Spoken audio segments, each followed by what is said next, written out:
Bom dia, então a gente ficou com o projeto final de produções rurais sobre a suinocultura e o nosso trata sobre gestação, creche e maternidade. A gente fez o projeto se baseando nos slides do professor, nas aulas e também em pesquisas.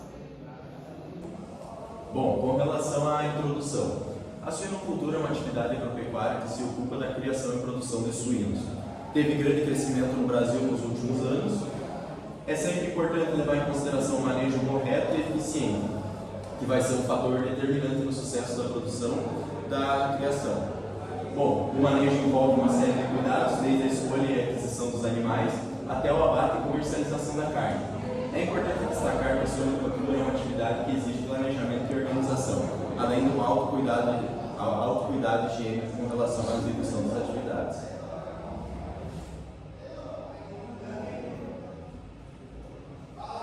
Aqui, então, a nossa revisão bibliográfica, que a gente tem alguns dados da atividade de suinocultura no Brasil.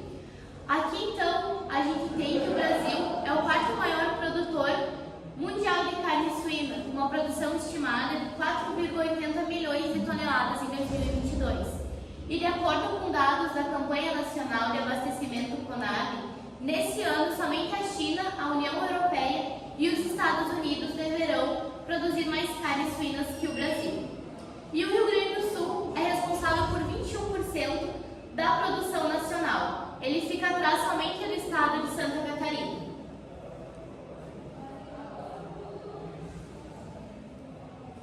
Bom, com relação à criação de suínos no Brasil, o consumo do consumo dessa carne aumentou 58% nos últimos 20 anos, de acordo com o último censo realizado. Os países em desenvolvimento, principalmente, foram os responsáveis por esse aumento no consumo da carne por pessoa. Com relação ao programa patrocinado pelo Serviço de Marketing Agrícola do Departamento de Agricultura dos Estados Unidos, realizado em 2018, a carne suína respondeu por 40,1% do consumo por pessoa mundial, a carne de boi por 21,4%, a carne de frango por 33,3% e a de ovinos por 5,3%.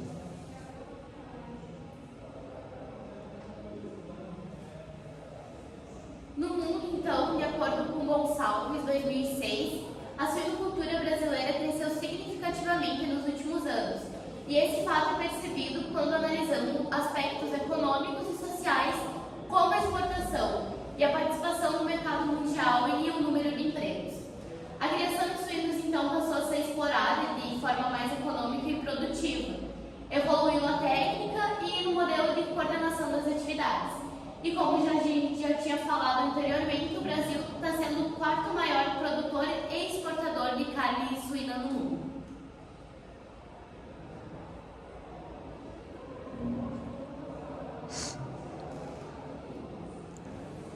Bom, os sistemas de criação. No Brasil, a criação de suínos procede de acordo com as características, regiões e capital disponível do produtor.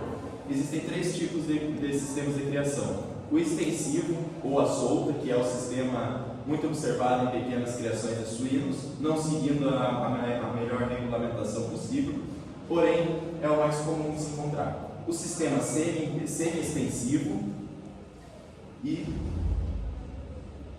o sistema intensivo de suínos criados ao ar livre. Aqui, então, a gente especificou um pouco mais sobre cada um dos sistemas.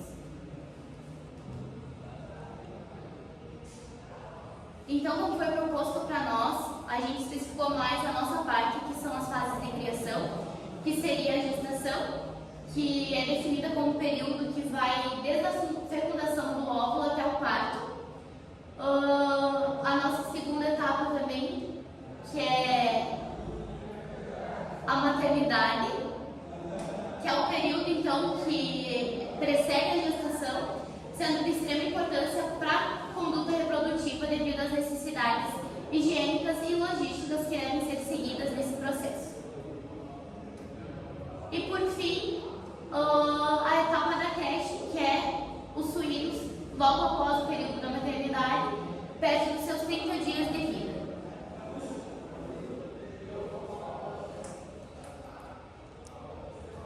Bom, também é importante ressaltar o bem-estar animal, que é o conceito de bem-estar animal, ele se baseia em 5 liberdades. fisiológicas, ambiental, sanitária, comportamental e psicológica. Bom, os animais são seres sencientes capazes de sentir emoções, sejam elas boas ou ruins.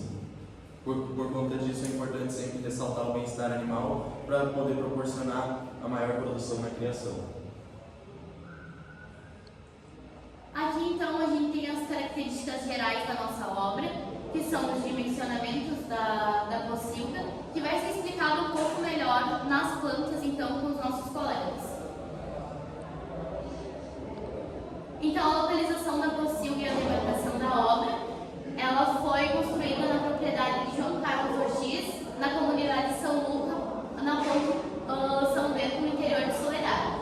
E a área é de 0,4 hectare. E aqui são as coordenadas e o total da área ocupada vai ser de 561,18 metros quadrados. Bom, a alimentação dos suínos. Os comedouros e bebedouros são instalados na parte frontal das baias. Na parte traseira é construído o canal coletor de dejetos, que é a canaleta de drenagem, ela é externa, com largura de 30 a 40 centímetros, ou na parte interna da baia, com largura aproximadamente de 30 centímetros, 30% do comprimento e com declividade para não permanecer dejetos dentro das baias.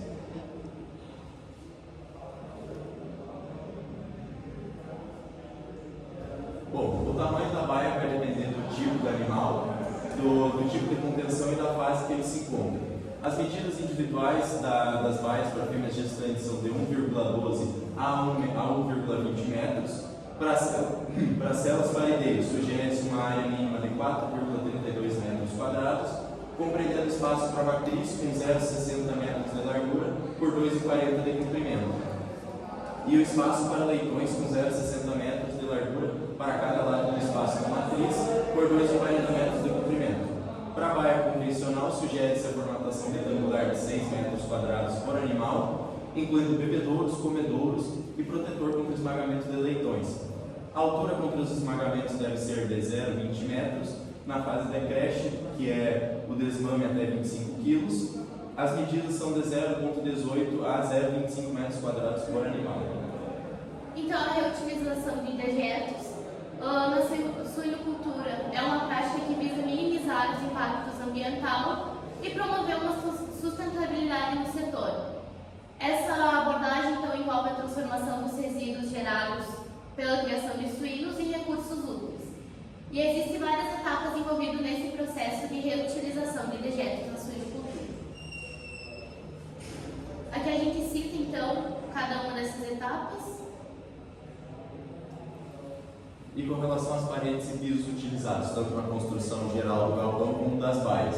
Bom, para as fases de pré-gestação e gestação, o produtor pode prever, quando houver disponibilidade de área, o acesso a piquetes com o intuito de proporcionar exercício físico aos reprodutores e, consequentemente, maior bem-estar animal. Mas esse acesso implica maior vigilância sanitária devido ao fato dos animais estarem mais expostos a contaminações diversas, principalmente exposição a vermes. Portanto, o local onde fica alojada a porca na fase de maternidade e gestação é constituído de duas partes. Uma parte é constituída de piso compacto e concreto e a outra parte que fica atrás da porta, com 90 centímetros em piso ripado de metal ou plástico. O local para fornecimento de calor aos leitões é o escamoteador, constituído de piso de concreto, que seria como um refúgio térmico para os leitões. O local para os leitões se amamentarem é constituído de uma parte em concreto e a outra em ripado de metal ou plástico. Aqui tem as medidas mais especificadas. Então, as fundações, pilares, aberturas, acabamento e revestimento da obra. A fundação, então, será sapata isolada para dimensionamento apenas para suportar a carga dos 44 pilares que vão ter na nossa obra. Aqui a gente especificou os pilares escolhidos. A nossa laje e pré-laje, que são componentes muito importantes em uma construção, porque elas desempenham papéis fundamentais para garantir a estabilidade, a segurança, o conforto do imóvel, e a laje tem a função de sustentar as cargas e separar os pavimentos. O telhado, então, que ocupa várias funções importantes na cultura de suínos, e a principal é fornecer proteção contra vento, sol. Bom, as instalações elétricas, hidráulicas e sanitárias necessárias na suinocultura são definidas como um conjunto de prédios, equipamentos, utensílios e acessórios que vão ser usados na propriedade visando a maior eficiência na exploração da produção. Bom, elas têm o conhecimento a respeito da biologia dos animais com que se trabalha, é de suma importância para projetar essas instalações, tanto nas fases de criação, na espécie animal e no objetivo da criação. Bom, para resumir a importância do conforto animal na suinocultura, o animal tem que produzir de forma adequada, um sistema de criação que se aplica boas práticas de manejo e oferece as condições ideais para a espécie se desenvolver, para que assim consiga extrair o que há de melhor nos animais. Bom, as instalações elétricas elas têm como finalidade fornecer iluminação e, se necessário, energia para algum material que necessite dela para funcionar, como geladeiras ou outro elemento utilizado para armazenar algum tipo de alimento ou remédio na criação. Bom, na nossa construção foi utilizado 10 lâmpadas LEDs de 2,5 watts para iluminação, tanto dos setores de criação como das salas de armazenamento, 10 ventiladores industriais do tipo centrífugo de 372,85 watts para diminuir a temperatura em dias quentes e 3 aquecedores de 3.000 watts que serão ligados apenas em períodos de frio extremo, quando há necessidade de aumento da temperatura, principalmente nas baias da creche, que demanda maior temperatura por conta da idade e fragilidade térmica dos leitões. Nas instalações hidráulicas, uma edificação de criação ela requer várias instalações, porque é necessário fornecer água potável, realizar o manejo adequado dos resíduos líquidos, portanto, foi instalado um sistema de fornecimento de água ligado a uma caixa de 3.000 litros, que é abastecida por um poço artesiano que se localiza na propriedade da construção, poço artesiano esse particular.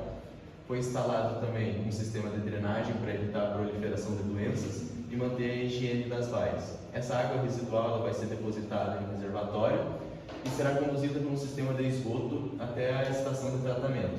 As tubulações vão ser dimensionadas de acordo com a quantidade de resíduos produzidos pelos suínos e pela quantidade desses mesmos. Com relação à tubulação utilizada, foram utilizados canos de 40 milímetros até cada bebedouro e registro na saída das tubulações para ter o controle dos gastos e fazer a quantificação de água gasta por mês. Foram também colocadas tubulações até as pias nas salas de depósito e limpeza, para assim fornecer água para os funcionários beberem ou higienizarem as mãos durante a execução das atividades. Nas instalações sanitárias, as normas técnicas recomendam que o piso deve possuir canaletas ou ralos, de acordo com as finalidades da dependência. Não é permitido o deságue direto das águas residuais na superfície do terreno, podendo assim ter a proliferação de doenças. É importante ressaltar também que as instalações sanitárias, como a edificação, elas são dimensionadas de acordo com o número de animais, a densidade populacional, as necessidades específicas da espécie e as regulamentações locais. Bom, visto tudo isso, foram instalados na nossa construção galerias de banheiros para os animais, para ali poderem defecar e urinar. Foram colocadas também valas de coleta de dejetos, ambos foram dispostos para que cada baia disponha de ambas as instalações. E também tem uma estação de tratamento, para que seja possível reutilizar a água contaminada. O piso drenante também é um elemento importante nas edificações, pois ajuda a evitar a formação de poças d'água, podendo assim ocasionar doenças. E isso tudo vem em função de melhorar a higiene geral da instalação. Vamos falar sobre a legislação para a instalação da POCIL. Os documentos necessários para a construção então, são a autorização ambiental, a licença prévia, aqui a licença para a instalação da obra e a licença para a operação. Daí depois então vai estar anexado todos esses documentos. Aqui as plantas e cálculos, que vai ser passado depois. Então aqui é o orçamento da nossa obra. Então, metros cúbicos de areia deu 5 metros cúbicos, então vai totalizar no valor de R$550. Vai dar 15 sacos de cimento, R$600. 31 sacos de cal vai dar R$713. Então, os blocos de tijolos e bloco de concreto que a gente utilizou então teve um número bem elevado de 3.075, vai totalizar em 17.127. A telha francesa, que a gente optou por bem-estar animal e conforto térmico, então foi 8.877, que totalizou em 17.754. Os pilares de concreto, então, totalizou em 24.225. O piso, 41.888. As portas, então, foram 4 portas utilizadas em 3.200. As vigotas, 11.375. E as portas das baias, 2.770. Bom, então aqui é a instalação elétrica. As lâmpadas elétricas foram escolhidas por ter um gasto menor de energia, uma melhor qualidade da luz. Então foram 10 lâmpadas, totalizando R$70. A fiação necessária para a instalação, totalizando R$120.000. Tomadas, ventiladores e aquecedores, totalizando mais de R$13.000. Aqui então demais itens, que são os bebedouros, totalizando R$6.000. Os comedouros, que totalizam mais de R$11.000. E a mão de obra para construir toda a obra. Então, finalizando com um total de mais de quase R$600.000 de obra. Tá, então a nossa conclusão final é que, diante de todas as informações que a gente teve que retirar para realizar esse projeto, a construção deve ser devidamente planejada e executada, seguindo todas as normas e recomendações de legislação, demarcação de obra e também sobre o material, que tem que ser de qualidade e recomendado para ter um ótimo andamento da obra. Então, no que se refere à ambiência, ao conforto animal, é imprescindível que a construção atenda a demanda, né? Para que os suínos não fiquem estressados por falta de água, por alimentos, conforto térmico, né? Para eles não terem umas baias muito pequenas, para não ficar muito apertado e causar uma sobreelevação do calor. Tudo tem que ser muito bem dimensionado. E, além disso, também é possível aproveitar os dejetos dos animais como fertilizantes, o que faz com que a cadeia gire não somente na produção animal, mas também em outras alternativas, como em hortas. Então, aqui são as referências. Aqui tem a legislação, os documentos necessários, que está tudo anexado. E aqui, então, a gente colocou os cálculos, que a gente não vai se detalhar muito pouco, porque está tudo bem explicadinho, mas enfim.